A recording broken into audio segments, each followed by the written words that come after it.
Third time recording's the charm because there's background noise and stuff. Anyway, Naru asked what to expect from Diablo 4 when he starts and what, generally speaking, someone that has finished the game or at least is in the last difficulty would want to know. So let's go. Classes. Let's go. First, we got the Barbarian, right? Barbarian is more melee. You can, in in-game and towards end-game, create builds that rely less on melee. I will also, in the description, share a build planner. It is not a guide. It just lists each skill, base stats for each skill, and each class. It's far more useful to explore on your own than to scroll through together. But there are shouts, so buffs to himself or herself, and different things. Each character has an ultimate, to be clear. And then next up we have the Necromancer.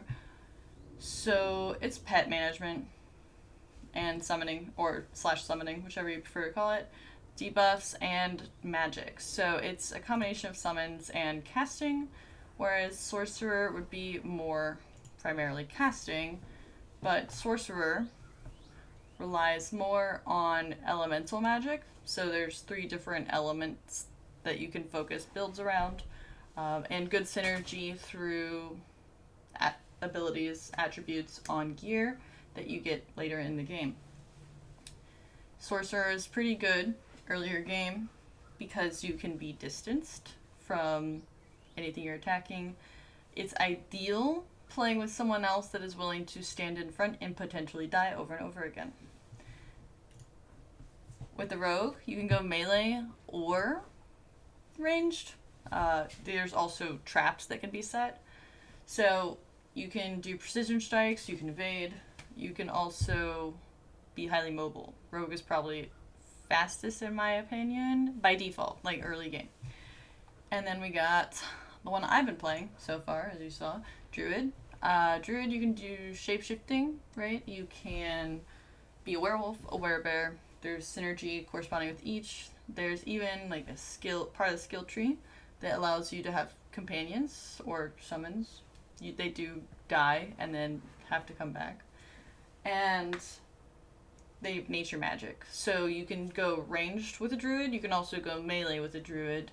It depends generally on which direction you go. Either way, lore possibilities and internal backstories created for each character can be really rich. I'm sorry, I have a D&D approach with it, I guess, but they can be really rich. And I wish I should make like a personality quiz or something to place you. Alright, and that's generally what you'd want to know about the classes themselves. When it comes to playing the game, no spoilers. Play through the campaign. Play through the campaign. That is it. That is it. That will work best. And overview of gear. You'll get gear starting at the beginning. Some gear will have this color background, gray. It is the lowest of the low. Then blue would be the next step up, and gold would be the next step up. So we got basic, magic, and rare, and then from there you have legendary, then you have sacred legendary, and then you have ancestral legendary. But you can also have ancestral unique chest armor. Unique is a step up from legendary, so unique and legendary are interchangeable. Ancestral and sacred are interchangeable. Ancestral unique is genuinely currently the best kind of drop you can get. But that doesn't happen until much later in the game. It can happen in World Tier 3. If this is your first Diablo game, most people would recommend World Tier 1. However, if you are playing it with other people and neither of you are having difficulties with survivability, it is best to probably play on World Tier 2. And then we go to the skill tree. This is what the skill tree looks like. For each skill, you need to allocate a certain amount of points in this area. It doesn't have to just be one thing before you can reach the next one. and so on and so forth. And then those go down into your bar. I currently have the numbers set up, but you can modify where on the keyboard these skills are. A few different preferences. There's passives and then there's actives. So you can have as many passives as you want, but you can only have 1, 2, 3, 4, 5 actives. Well, 6 technically. Yeah, 6 technically. Sorry, I always forget about the basic skill counting. And then once you reach level 50, but probably after finishing the campaign, because the campaign playthrough will grant you the most XP. Do not rush the campaign, ideally. You're going to want to grab Altars of Lilith along the way. There are handy dandy guides to this, right? But I generally did the playthrough where if I saw it, I saw it, and I just generally explored. It's also good to pick up quests you see and make note of completing them and doing dungeons and cellars that may appear, because you have Renown that grants buffs across the board to all of your characters. So, and then even then I'm not done completing this. From a completionist standpoint, I appreciate that it tracks what I have and haven't done, and it visually tracks this as well. So a completed dungeon will have, I actually need dungeons first and foremost, will have a little check mark next to it. Struggling to find one, actually. And an uncompleted dungeon will have, okay.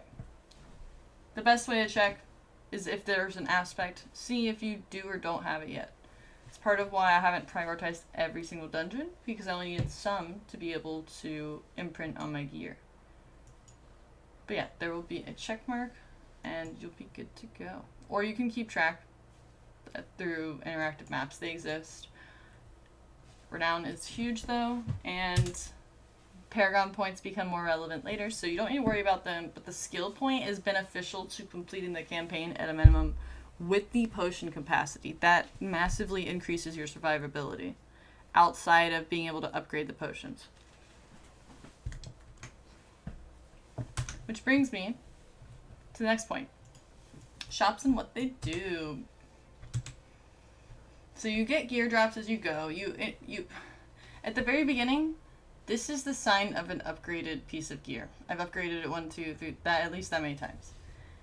And I've also added sockets. As you play and you're rapidly leveling, do not worry about upgrading this or spending resources to upgrade this unless it is to level 3, due to availability of those resources as you play. Same thing goes for socketing gems. Unless something just costs gold, generally try to avoid it up to level 3. And even then, some things can begin to cost over 1 million gold, and that's where you start to suffer.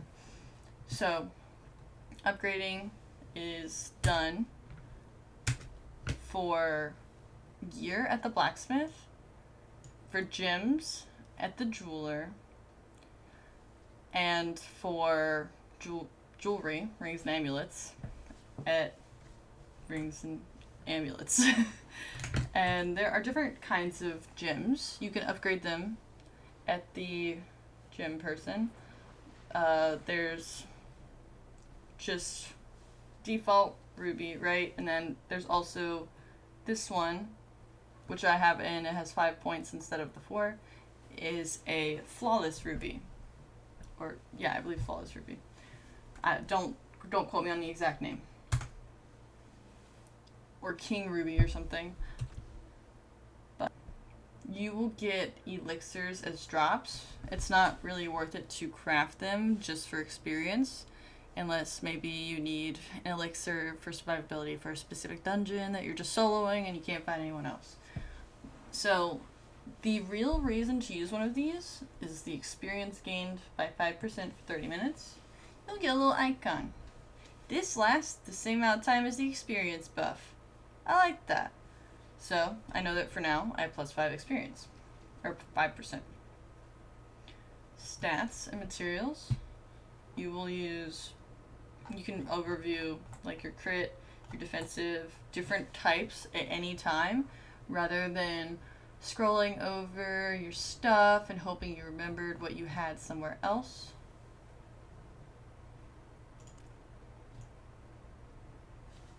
And here on the map, you can heal in between. You can teleport in and out of dungeons.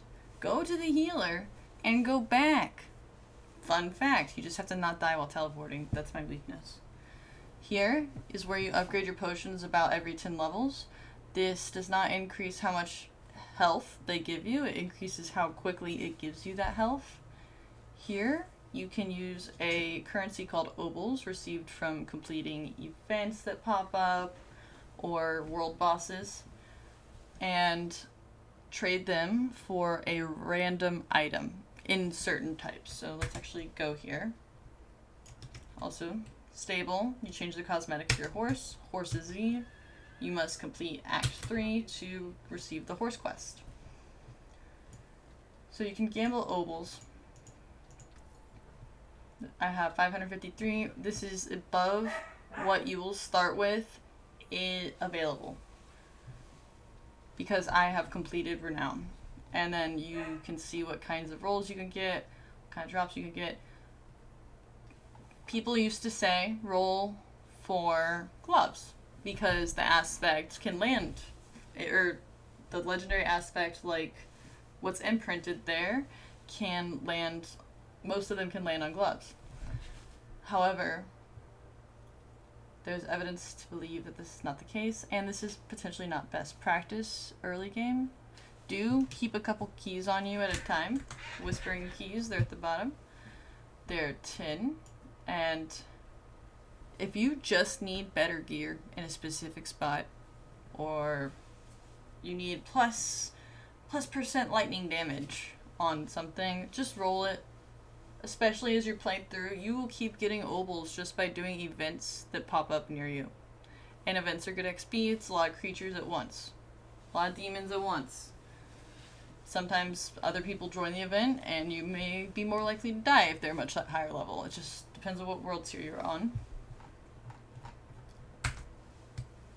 And which brings me to Legendary.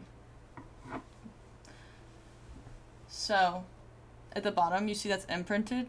That means I already went here, extracted it, and put it on. You can only do this once. Therefore, I use my lowest rolled % within the details of the legendary affix. And you can turn on advanced tooltip information and advanced tooltip compare, and it will show you the range of what it could roll. Without these on, it will not show you the range of what you could roll. This really only matters if you're worried about keeping a legendary for later, or if you're trying to decide which out of the similar drops you have that you're going to aspect to use.